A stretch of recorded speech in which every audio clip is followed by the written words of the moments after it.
राज्य सरकार की तरफ से 50 लाख रुपया मिलता है आश्रित को। जिस दिन सैनिक हमारा शहीद होता है तो सारे क्षेत्र के ग्राम प्रधान, विधायक और नेता, सारे लोग, पूरा गांव, पूरा क्षेत्र दौड़ता है।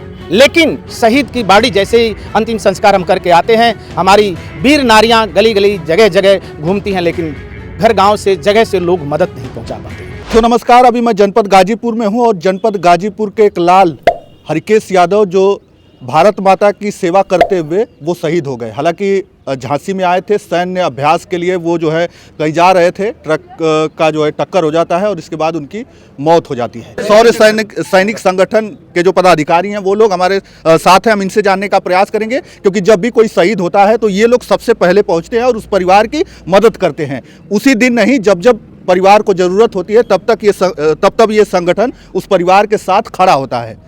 थोड़ा सा परिचय हो जाए। मैं विंग कमांडर अफजल, जिला सैनिक कल्याण अधिकारी गाजीपुर।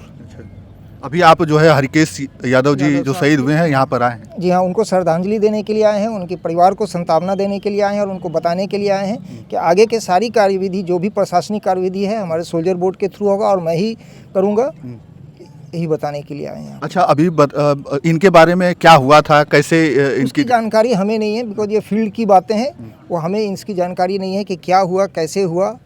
ये जब पेपर आएगा तभी मैं बता पाऊंगा। अच्छा, तो क्या मतलब परिवार के लिए क्या कुछ इनको मदद के लिए सारी सहायता, आर्थिक सहायता से लेकर के नौकरी की सहायता। शहीद होंगे तो उनके परिवार को एक जन को या तो उनकी पत्नी करना चाहें या बच्चा करना चाहे, या अगर वो उनकी पत्नी जिसको भी नामित करेंगे उसको एक आदमी को नौकरी, यूपी सरकार की तरफ से 50 लाख रुपया, UPFSS की तरफ से 10 लाख रुपया मिलेगा और बाकी जो इनकी अपनी सारी हैं वो इंश्योरेंस वगैरह के वो पैसे तो वो यूनिट से आएगी।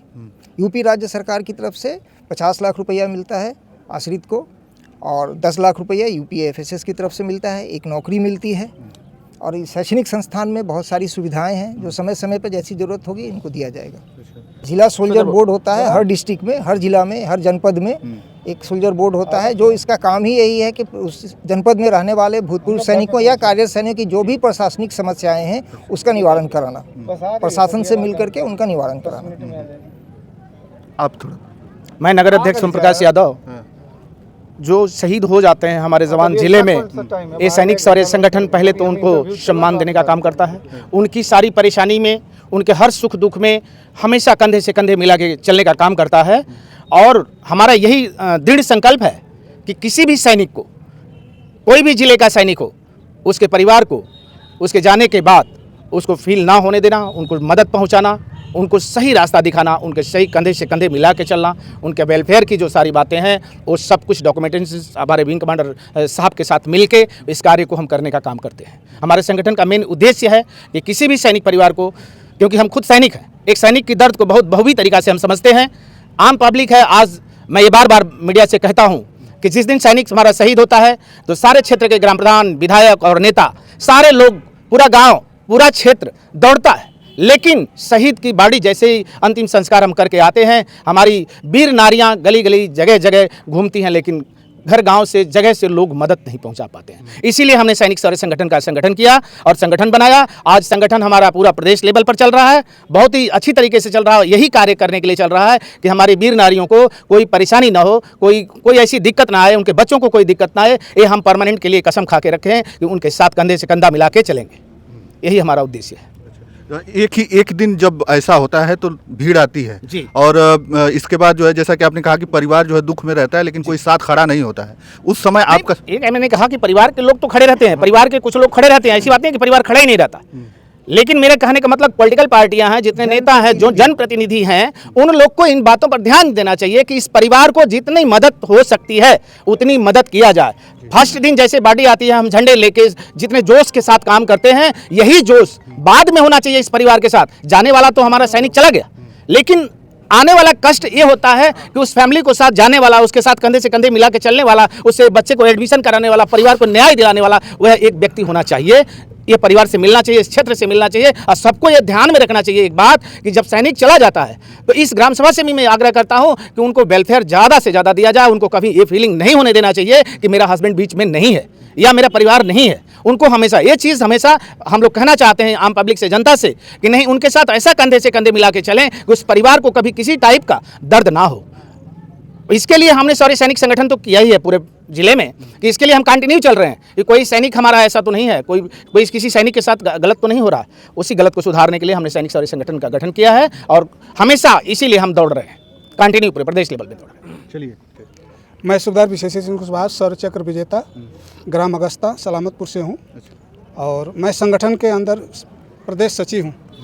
यहाँ पर हम लोगों का मेन मुद्दा होता है कि जो भी जवान शहीद हो जाते हैं उसको श्रद्धांजलि देना, उसके परिवार को जो भी तकलीफ़ें होती हैं उसको सॉल्व कराना सोल्जर बोर्ड के माध्यम से, और उसका पेंशन न बने वो रुकवाने का काम अगर कोई करता है तो उसको हम लोग प्रशासन के माध्यम से ताड़ना दिलाते हैं, और उसके बच्चे को नौकरी का हुआ, पैसे का हुआ, वो सब सोल्जर बोर्ड के माध्यम से मिल जाता है। मतलब कोई भी अगर सैनिक परिवार पीड़ित है, उसे मदद नहीं मिल रही तो आपका संगठन उनको जो है मदद करने के लिए पूरी तरीके से तैयार है। आप यहीं के रहने वाले? जी, मैं ईसूपुर का रहने वाला नायब सूबेदार कमलाकर सिंह। अच्छा, आप भी आर्मी में? जी, आर्मी से अभी 1 तारीख को रिटायर हुआ हूँ। अच्छा जी, तो जितना ये संगठन हमारे साहब लोग हैं और एक्समैन की जितनी संगठन भूतपूर्व सैनिकों के लिए होता है, सब सुविधाएं हमारी सोल्जर बोर्ड से मिलती हैं। उसके लिए तत्पर रहेंगे। साहब आज मेरे को ग्रुप में जोड़े हैं, मैं भी इस संगठन में जुड़ के अच्छा काम करने की कोशिश करूंगा और सुविधाएं दिलाने की प्रयास करूंगा। आप ही के गांव के आप ही के बगल के हरिकेश यादव थे, वो शहीद हो गए, कैसे थे? आपसे आते थे मुलाकात? वो हमारे साथ हमसे 2 क्लास जूनियर थे। बहुत अच्छा स्वभाव था उनका और बहुत मृदुल भाषी थे और सबसे मिलजुल के रहते थे। बहुत अच्छे सैनिक थे जी। आज जो है इस दुनिया में नहीं है, हालांकि आंखें तो नम है, लोग दुख में है, ये पूरा जो इलाका है वो गमगीन है, लेकिन कहीं ना कहीं गर्व भी हो रहा है कि वो हमारे बीच जो सैनिक के रूप में यहाँ से गए थे, भारत माता की सेवा कर रहे थे। लेकिन अनहोनी को कौन टाल सकता है जिस तरीके से उनका हुआ, क्योंकि वो भी आते, वो अभ्यास कर रहे थे, बताया जा रहा है कि सैन्य अभ्यास के लिए। वो बबीना में फायरिंग के लिए आए थे। उनकी यूनिट्स राजस्थान में थी और फायरिंग के लिए आए थे। उसमें गाड़ी से जाते समय एक्सीडेंट हुआ और एक मैजिक उनके सैनिक के गाड़ी में टक्कर मारी। और हमारे सैनिक में जो रूल बनाया गया है कि गाड़ी की लिमिट होती है, स्पीड लिमिट होती है, कोई ओवर स्पीड चलाता ही नहीं गाड़ी, क्योंकि उस सेना का जो रूल है उसको फॉलो करते हैं। और सिविल गाड़ी आके उस गाड़ी में टक्कर मारा है, इस वजह से उनकी डेथ हुई है।